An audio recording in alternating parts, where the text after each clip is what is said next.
Senator, I'm sure you heard that exchange. What's your reaction? Well, that's just part and parcel of once we get through impeachment, the whole idea of Green New Deal, forgiving student debt, when you've got a father like that that makes a great point, analogous to, folks that come into this country legally talking about illegal immigration.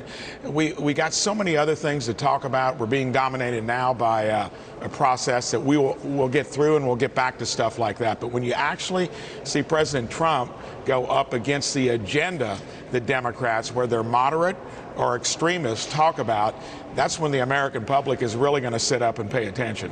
I got to ask you about the impeachment trial. I know you've got to be there. How are you holding up? Because from a distance, I mean, I can't bear to watch it on television, but from a distance, it looks thoroughly boring, and it looks like it's degenerating into farce.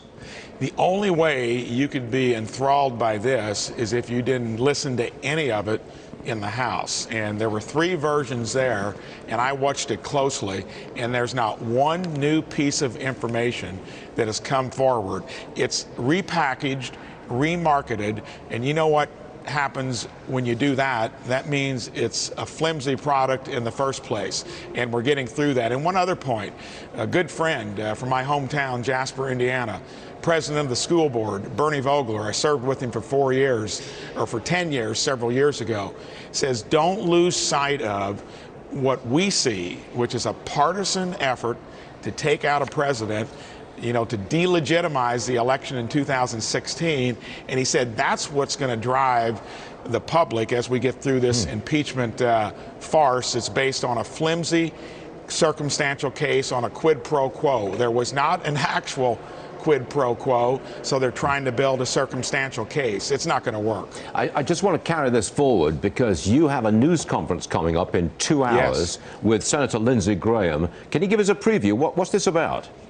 Well, probably Lindsey and I, along with a few others, every other day or so, are going to get out there and make sure that the public is hearing, what's happening here in impeachment. So Chuck Schumer and many on their side have been trying to bolster the case, and we've heard it ad nauseum now for 2 days. Finally, it'll be over. I checked the clock last night to see if they were going to use their full 24 hours.